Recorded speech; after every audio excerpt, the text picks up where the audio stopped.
Hello mga motorista and welcome to another episode of Motorista Adventures. As you can see sa likod ko, we have here the all-new Honda CR-V for 2024 model year. So yung variant na andito sa atin ngayon is the 1.5 liter all-wheel drive mga motorista. This is the mid variant nila sa kanilang Honda CR-V lineup. So meron tayong tatlong variant sa ating Honda CR-V mga motorista. Meron tayong 1.5V, will be priced at 2,150,000. Yan yung base model nila na variant, no? So base model parang 2.1 million na siya mga motorista. This, by the way, nasa likod natin is the all-wheel drive. So this is the Honda CR-V VX all-wheel drive 1.5 liter turbo. So yung turbo na to will be priced at 2.3 million pesos mga motorista. Last but not the least, by the way, is the hybrid model nila. This is the RS 2.0 with HEV mga motorista or hybrid electric vehicle, and it is priced at a whopping 2.6 million pesos. So yun yung pag-iisipan mo if you are going to buy the all-new Honda CR-V. So if you're interested to know the specs and features nitong all-wheel drive VX natin, watch this video. Pag-uusapan natin lahat ng yan. Let's go! Tell me I'm the one you want. Tell me I'm the reason your heart beats and it won't stop. I wanna be the feeling you've been after all your life. Baby, is it too much to ask for a lot just like... So simulan natin yung video natin dito sa harap ng ating Honda CR-V. As you can see mga motorista, it is really nice looking. Napaka-aggressive ng bagong model nila. And if you look at the headlights, no, it's quite long yung ating headlight. Medyo patulis siya mga motorista dito sa last part. LED DRLs dito. Gloss black yung ating grille. Meron tayong front camera, meron tayong radar sensors na nakatago sa Honda logo. Really sharp looking design. Dito naman sa ilalim, no, wala siyang different color for the lower part nating grille. Honeycomb design yung ating ilalim na part dito. Okay? And then yung fog lights natin, LED na yan mga motorista, dalawa dito and dito. Okay? So this color is kind of bluish color. Lalagay ko yung exact name sa ating video na lang. This is my first impression, so hindi ko pa talaga alam kung ano talaga yung color nito. But again, once you see this video, malalagay ko na yung exact name nitong ating Honda CR-V when it comes to its color.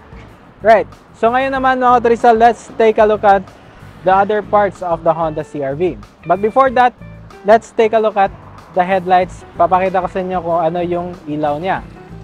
So ayan, kita nyo mga motorista na yung ating DRLs nagiging sequential siya na turn signal lights pag nag-hazard ka na.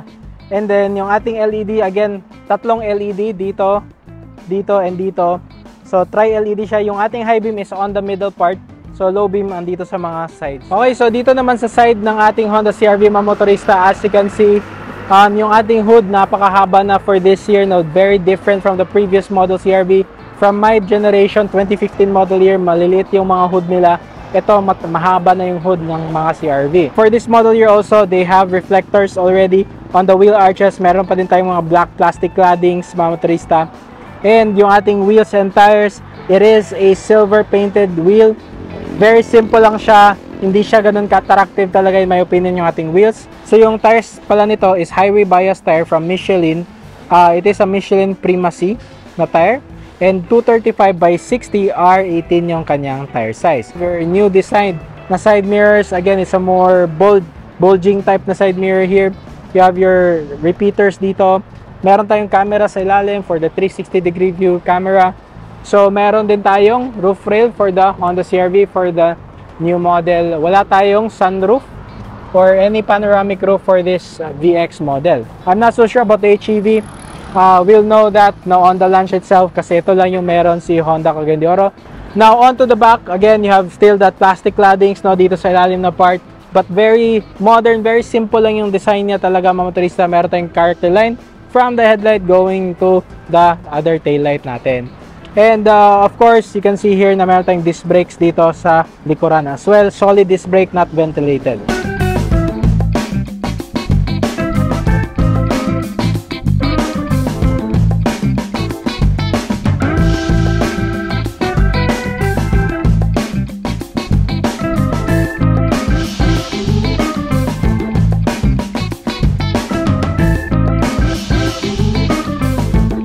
ito yung likod ng ating Honda CR-V mga motorista. We have your high mount stop lamp dito. Meron tayong shark fin antenna. You have rear defogger. You have your wiper of course. And then yung Honda logo natin dito. Now, for this all new model, change na nila yung look ng ating taillights. No? Typical Honda pa din na andito siya. Yung ating pataas yung ating taillight. No? So again, parang Volvo din siya na design. Frosted na siya dito yung ating mga brake lights, and then also here meron siyang design, and then reverse natin is LED, dalawang. Okay, turn signal lights is also LED as well. Meron tayong CR-V na badge here, all-wheel drive na badge. You have your VTEC turbo na badge as well on the other side. You have your reverse camera here, and you can open the tailgate. Meron siyang button sa ilalim. Quad sensors dito sa likuran mga motorista, and you have meron tayong dalawang tips for the exhaust. So dual tip exhaust siya. Meron siyang parang chrome na design. And talagang exhaust talaga siya mga motorista. No? Hindi lang siya design. Diyan talaga dumadaan yung exhaust, which is really nice. Okay, when it comes to the rear suspension, it is an independent rear suspension mga motorista. And for the CR-V, since this is an all-wheel drive variant, meron tayong differential dun sa likuran. Okay, so buksan naman natin yung ating tailgate. Power tailgate, hindi siya kick sensitive mounter or wala siyang kick sensor. Okay, but it's still power tailgate. Meron siyang dalawang button here to adjust the height. And dito naman you can see meron tayong LED na cargo lamp, and then meron tayong 12 volt outlet. Meron din tayong dito mga motorista, parang pwede mo siyang maging hidden compartment. Ayan, so dual level siya na cover. So wala tayong tonneau cover dito sa ating Honda CR-V. This is 7-seater by the way. So meron tayong third row seats, adjustable yung ating headrest. Okay, so ayan yung ating likuran ng CR-V. Sarado natin, and let's take a look at the engine. So this is the engine of our Honda CR-V mga motorista. It is the same engine that's on the Honda Civic na top of the line RS. It is a 1.5 liter 4-cylinder engine. Direct injection na siya na engine from Honda. It is still an iBTEC engine, and again, since this is a forced induction engine na motorista, it has quite a bit of power na. So 190 PS and 235 Newton meters of torque from the 1.5 turbo. But I think for the HEV, it is more powerful if combined with the hybrid electric motor. You have a small battery pa din, just like the previous CR-V. And yung ating ABS module is located there. Yung airbox natin is andito. Okay, so ito yung intake natin for our airbox as well. Andito siya sa taas ng ating hood. Right. So ayan yung engine. By the way, this engine is paired to a CVT or continuously variable transmission.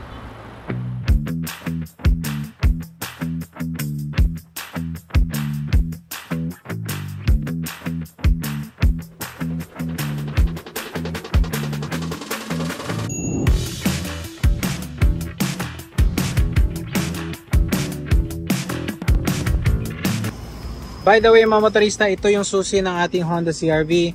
So you have lock, unlock, and then you can open the tailgate, and then meron tayong remote start button here. So it's kinda refined, para siyang sasakyan yung ating key ngayon, no? So mas compact siya than before. So once you open the Honda CR-V, again, this is a smart entry.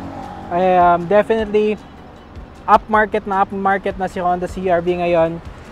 One thing na I really like sa mga seats natin is this is real leather talaga. Napaka high quality ng stitching natin. Ayan, perforated pa siya mga motorista.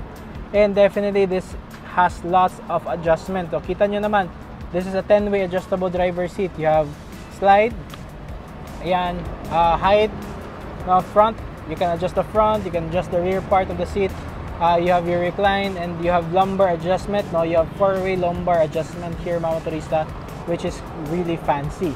Now, dito naman sa ating doors, pasensya na meron pang plastic, but these doors look very high quality made plastic. So, kita nyo din, you have your speaker grill, meron nakalagay CR-V, meron tayong leather armrest, decent yung bolstering, rubber part na parang leather here, and yung ating mga switches is very high quality as well.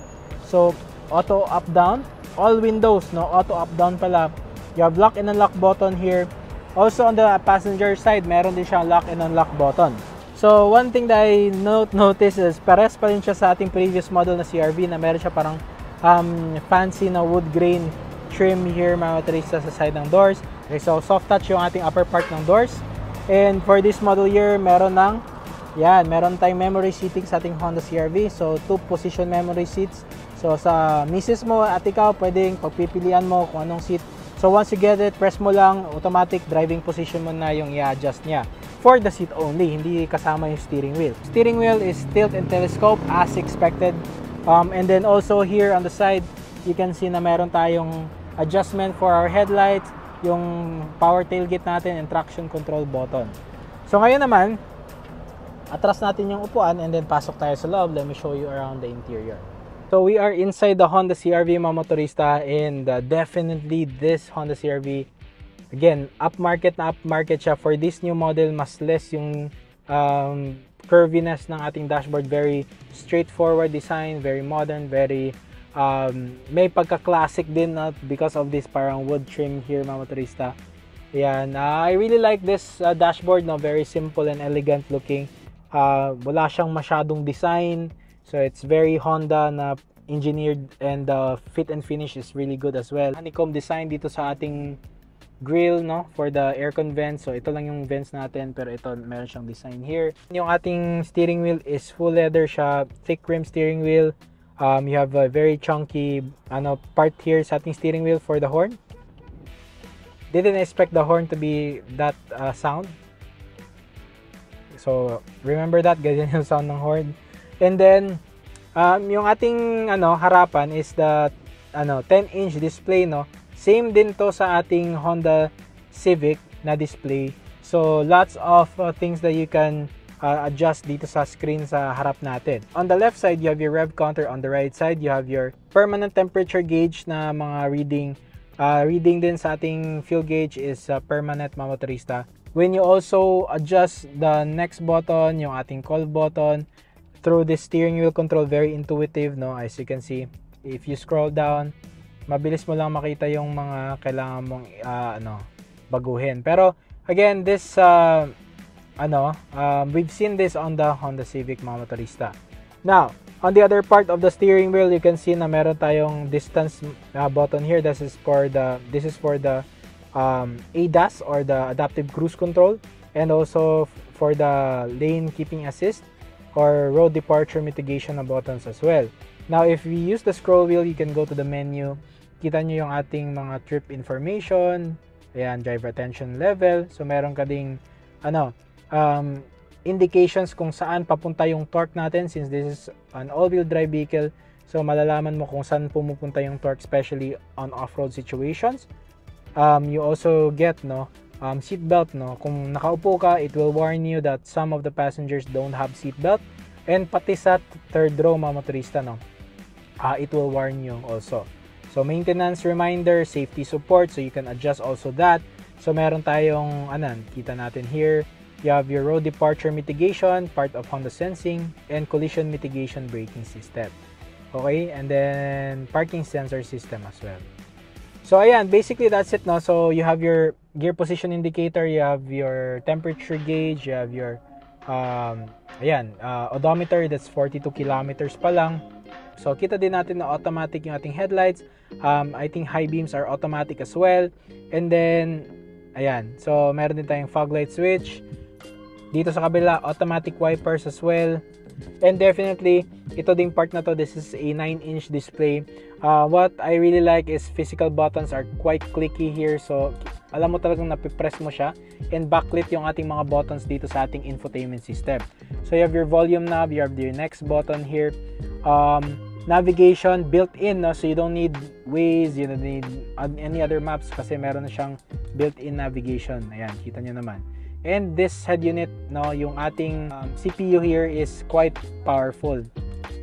So, mabilis mag-respond, walang ka-delay, as you can see mga motorista. Lightly touch on the screen and it will respond immediately. Okay, you do get lots of functionality, Android Auto, wireless, Apple CarPlay, wireless as well. So definitely it's up there when it comes to the connectivity. So you have your apps here, again, Ayan, so you have your also dito sa kabilang side, you have your trip computer. Kita nyo yung ating fuel consumption, kita mo yung range. Aside from that, you also have your vehicle settings. So here's what we can see. So we have tire pressure monitoring. So you can calibrate that. So again, that's also included with the feature. Driver assist system. So ito yung ating Honda Sensing stuff. So you have forward collision warning. You can adjust the distance. Adaptive cruise, so meron din tayong adaptive cruise, forward vehicle detect beep. So pwede mong i-on, pwede mong i-off. If na-annoy ka, pwede mo siyang i-off. Lead car departure notification system, sensitivity yan. So you have normal, early, or off. You have road departure mitigation setting. Again, it is sensitivity, maka-adjust mo narrow, normal, and wide. You have your lane keeping assist, suspend beep, and driver attention monitor. Pwede mong i-on, pwede mong i-off, no? So you have tactile and audible alerts for those.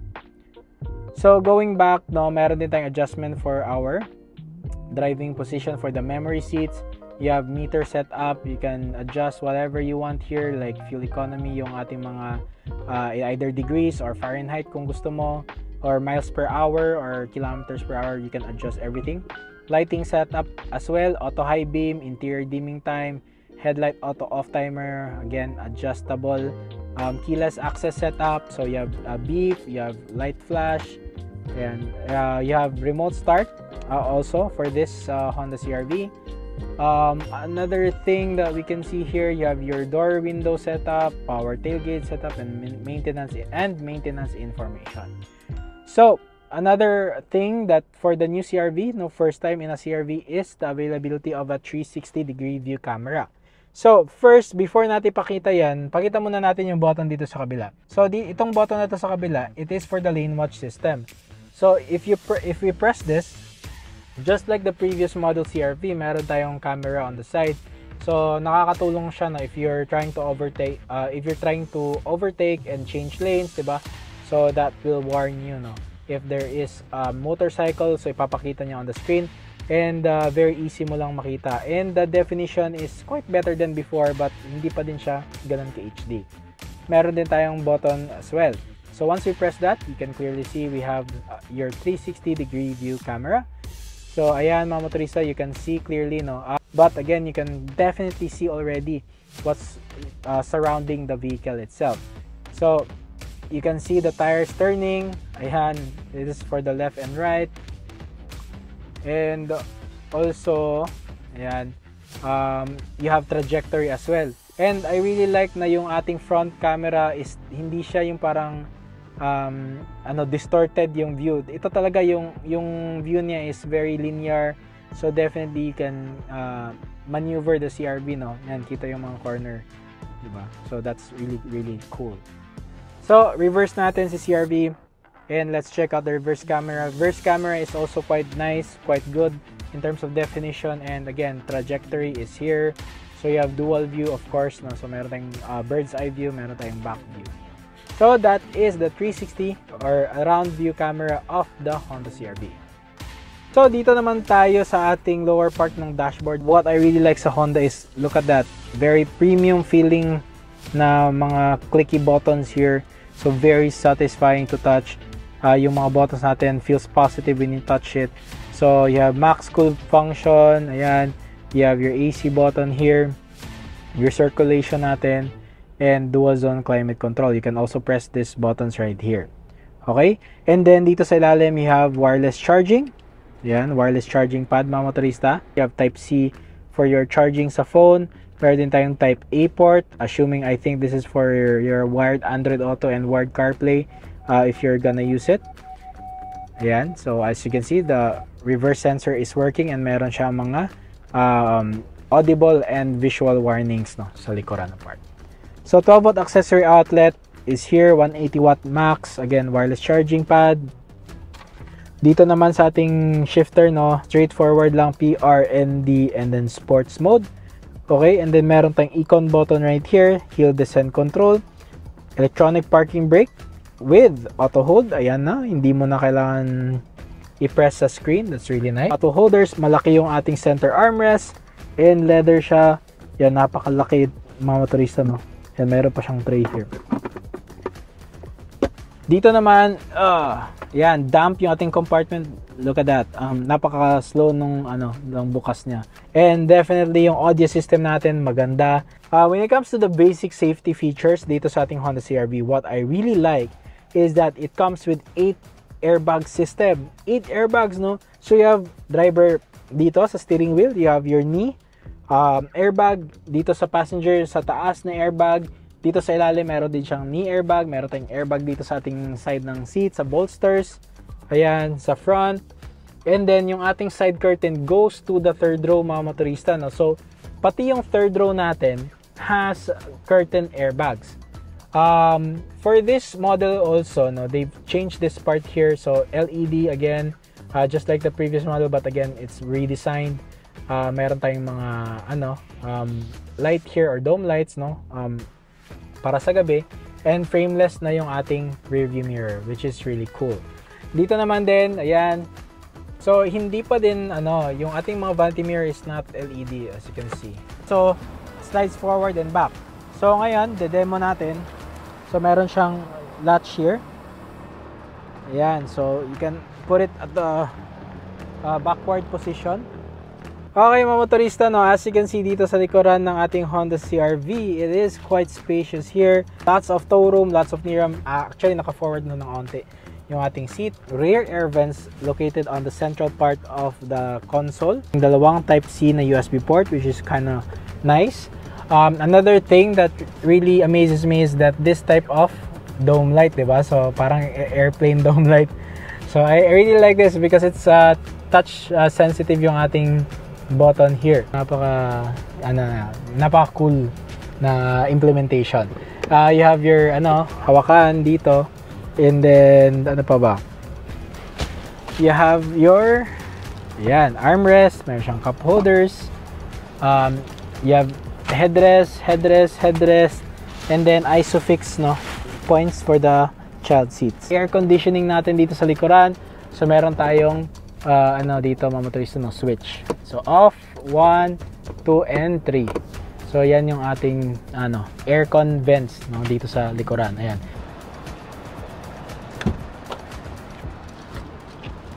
So napaka-easy niyang buksan yung third row. So now, before we go inside, let me just see. So dito sa ating likuran, meron tayong mga cup holders here. Meron siyang parang retainer lang. So you have curtain airbags also here. Sa third row of seats, I think you have subwoofer dito. Ayan yata siya.